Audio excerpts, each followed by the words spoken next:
I'm Trudy Tuttle Arriaga. I'm the very proud superintendent of the Ventura Unified School District. I've served Ventura Unified 11 years as superintendent and 31 years as an employee. Good morning. My name is Jeff Chancer, and I'm superintendent of Oxnard School District. I'm Paul Chounet, superintendent of Santa Paula Elementary School District. My name is Gabe Samakian. I'm the superintendent of the Oxnard Union High School District. My name is Jeff Barstead. I'm the superintendent of Conejo Valley Unified School District in Ventura County. My name is Teresa Williams, and I'm superintendent of the Moore Park Unified School District.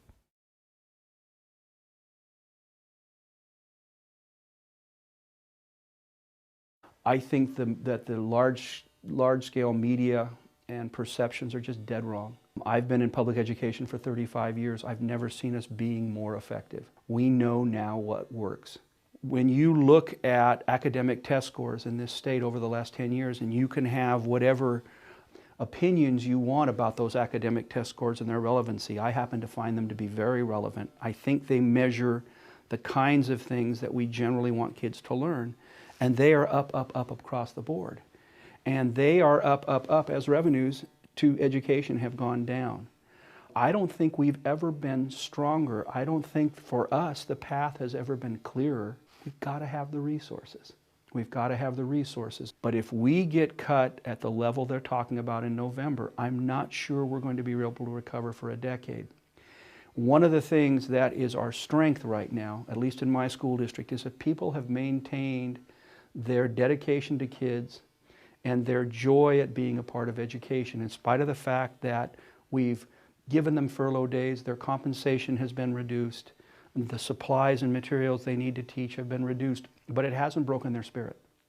And what concerns me about what could happen in November is we'll break their spirit. And if that happens, then I think a generation of California kids are going to be at risk, and that worries me tremendously. I see technology as having had a tremendous positive impact on our K-12 students. Today, our teachers are utilizing technology in every aspect of the curriculum. And frankly, we're trying to keep up with our students. You know, our students are the ones who are coming to us as first, second graders with high levels of technological knowledge and expertise and experience. I believe that present-day technology can have a huge influence, particularly on the students that we serve in the Oxnard School District. Have them be able to utilize technology not only at school but at home really equalizes the playing field for our children. I see present-day technology contributing to students in a very positive way. Students from very rural areas, they didn't have the same opportunities as students in the more urban or suburban areas had. The baseline is, it really is the great equalizer in education. It allows students in any part of the country or any part of the world to have the same access and the same opportunities as students who are in the more advanced areas. As technology, many times in the past, you got your basic education and then you chose your career field. And in this case, you can start with your career field as a student, and you can do that from anywhere in the world. Well, when we take a look at technology and the K-12 environment, what we have to recognize is that the students today are living in a different world than the world that we grew up in as educators. And the technology that students are using today, they're really digital learners. And when they're at home, they're using technology certainly differently than the opportunities they have in the classroom. What we want to try to do is to provide students an opportunity in a digital environment in the classroom so they can really connect with their learning. In terms of the future of technology and education, I do think that there's great potential for doing what's called, people are now using this term, flipping the classroom. The traditional model is that the teacher provides content. The teacher presents content.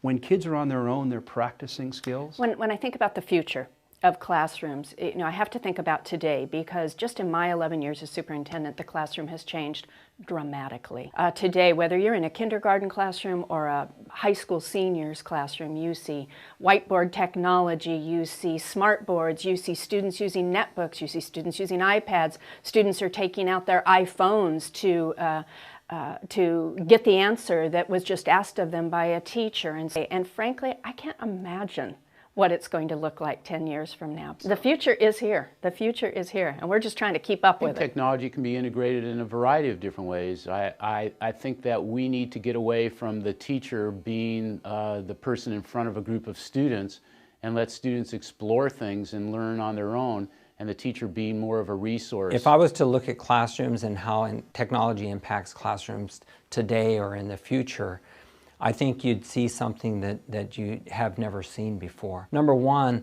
I think it would be very difficult to define what a classroom is. 20 years ago, you could easily define what a classroom was.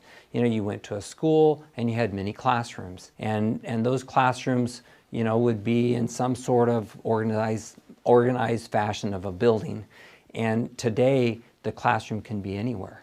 Tomorrow's classroom is going to be whatever you envision it to be, and it's going to take technology. Well, the whole key to using technology in the classroom is really about how students are engaging on project-based learning, really looking at working together in a group to solve not only content, but look at the curriculum differently.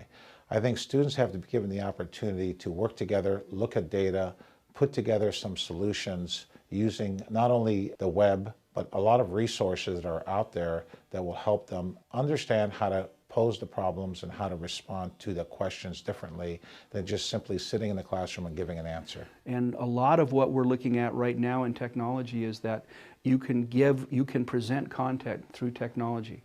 The Khan Academy is a great example of where kids can go online and have a 15-minute lesson in a particular skill, let's say with algebra. And when you come to school to get feedback and have interactions with your teacher that's guiding you in your learning. 2-year-olds are using iPads now, and they're using them very effectively. Kids as young as 3.5 and 4 are downloading apps based on their interests. Are we going to turn around and have that kid hit kindergarten and say, okay, put down your iPad, here's a pencil, here's a piece of paper, here we go. They're going to go right around us as students. They're going to go right around us if that's our approach. I just don't think it'll work. Technology is a tool that has come on to the schools very quickly. It is something that's very exciting because now students have a way to access information that perhaps the teacher cannot give to them, but they are able to do research on their own. The teacher becomes the facilitator, and via the internet they can learn more. There's also online learning, and there's what they call the flipped classroom, where students from kindergarten through 12th grade can be at home, maybe working with their parents, go online and access information, lesson plans that are online. And then when they get back to school, the teacher can review that information and help them to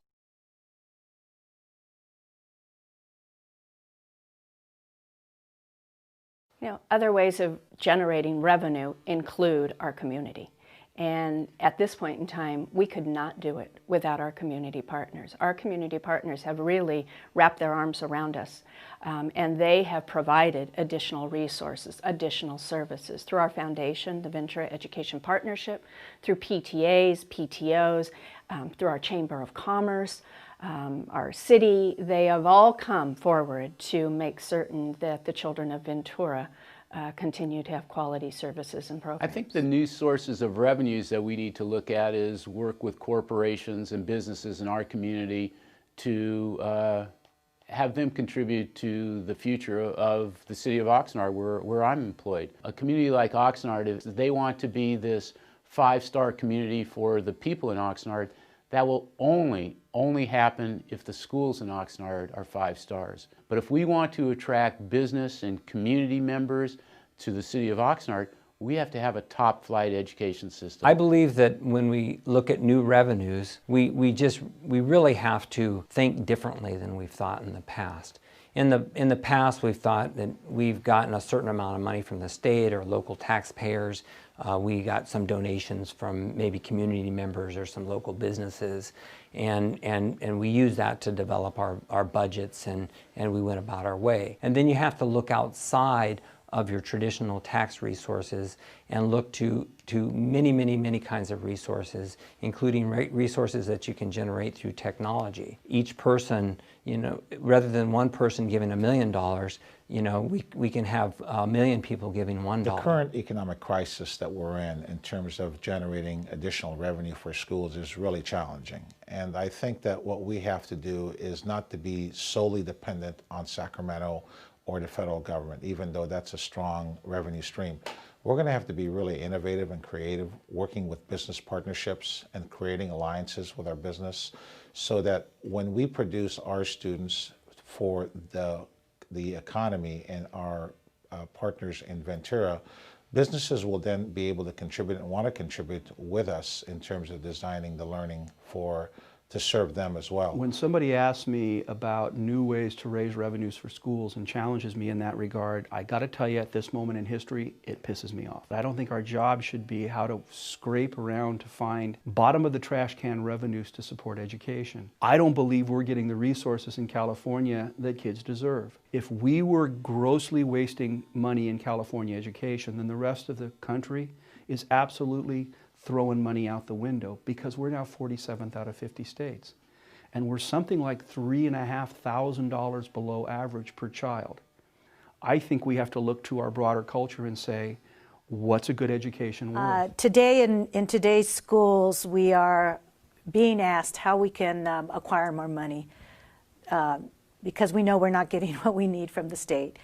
And that's something the school boards will ask superintendents. And it's very frustrating because traditionally, that's not been our role. But in Moorpark, what we have done is we did a recent mail campaign where we asked our parents to contribute money to our foundation. And I have to say that what that showed was a big commitment from our community.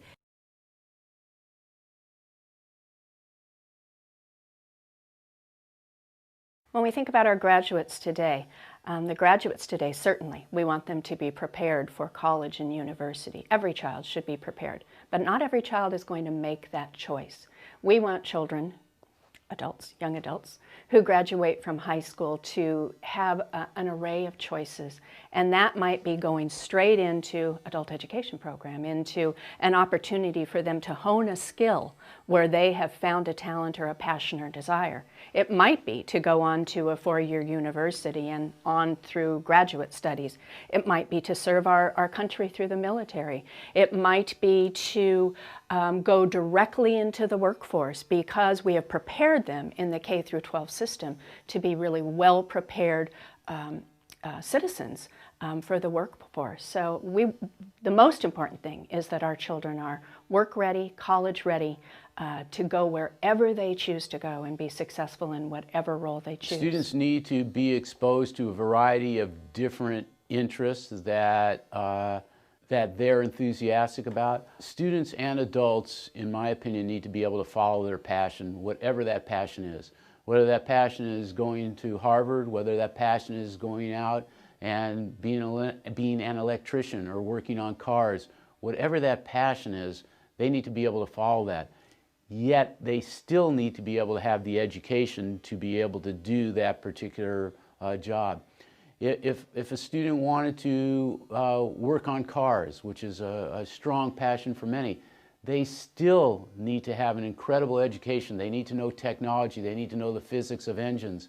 If a student wanted to be a carpenter, they definitely need to know geometry and how different angles work. And sometimes in our classrooms, we're focused on one part of the education, but how does that geometry or that math class or that physics class really relate to the world of work? And I feel strongly about career technical education to get our students prepared for the real world, whether that's college or the News workforce. of post K-12 education available to students, and now, I would say that your imagination is really your only limit. Yes, I'm a full believer in a college education. I believe that opportunity should be available to every student that graduates from high school. I think that they should have the ability to access college education if that's their choice. I think in the past we really limited those choices to students, And so it's not that every student's going to go to college, but every student should have an opportunity to go to college if they choose. There are many other opportunities for students outside K-12 education. One large one that I experienced myself is the military. I went right from high school into the military, and I would say that was really the beginning of my education beyond high school. And from that, I could progress through, and after I got out of the military, I pursued my college education and then went into teaching. And I think there's not just one way. I think it's very important not to devalue any further education outside of K-12 education, and not believe that there's one set way for every student. And just as in education itself, it's very individualized. There are so many opportunities involving job-based opportunities, on-the-job training, technical schools, community colleges, adult schools, you name it. Like I said in other things that I've answered, is that it really is only limited to the imagination. I think that we ought to rely on the creativity of our students. They know things that we don't know, and they're going to develop things that we have never been able to develop. And if we somehow try to contain them in our view, then we really will contain them. Where are their limits, not their accelerators. Providing educational options for students is really important, and that's an area I'm trying to focus on in our districts. And what we want to do is take a look at a career path. We're very fortunate in Oxnard Union High School District where we have 8 academies, and we're trying to bring 2 more academies on for next year. One of them is the Channel Islands Transportation Academy, and we're also building and defining an academy at Camarillo High School on agriculture and business combined. So we have multiple academies in place now, like the Culinary Academy at Pacifica. We have the Engineering Academy at Wainimi. We believe that we need to provide students multiple options in terms of academies and career paths so they can move forward in their choices in life. So when they're completing the A through G requirement for college, it's not just focused on college or career path, it's a combination of either path. I think the question of what can a kid do when they graduate from high school that's not the traditional college university experience is a hugely important question at this point in time. And I think this is a classic place where we could have partnerships between education and business. I was recently at a meeting sponsored by the Ventura County Office of Ed where we got to meet with some of the high-level manufacturing firms in Ventura County.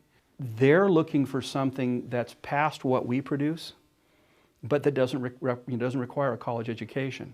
One of the companies needed like a year and a half of highly technical training that would allow you to use computerized machine tools. And it's a tremendous job. I don't remember the salary level, but I'm thinking it's a $70,000 a year job.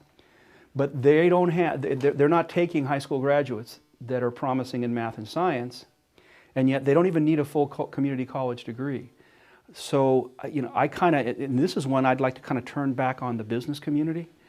If you have this large untapped need for staff, the old concept of would it serve them well to start some of their own training programs where they pay minimum wage and guarantee somebody that you get through my program in a year and a half and you have a $70,000 job, I think they'd have people lining up down the street.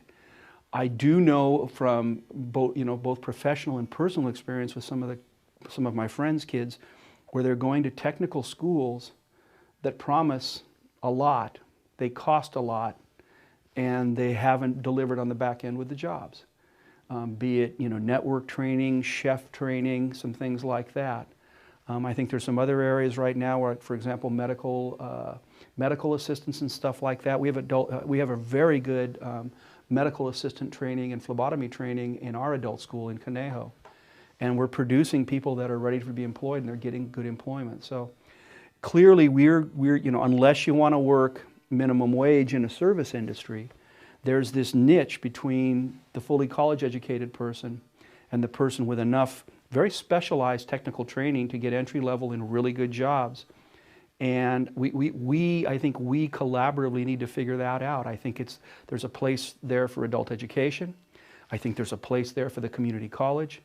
I would love to have a program where a kid in a junior year could declare to be part of a 2-year academy that if you graduate from that 2-year academy, then that company will hire you into their minimum wage for a 1.5-year training program. So I think there's things like that we could look at.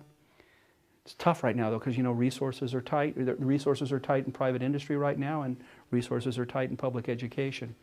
But I think the statewide statistics are like less than 30% of the kids go into 4-year schools. And primarily that's what we're training them to do. So there needs to be some adjustment. I think that there's many avenues once a student graduates that they can enter. They are the traditional colleges and universities, but I think we've got a lot of technical schools that are rising up and offering some wonderful programs, particularly in the area of technology. There's a lot of new fields and occupations that I can't really even address that are coming into the forefront, that I think we're going to see more those type of technical schools that are going to offer very specific skills for young people to go into.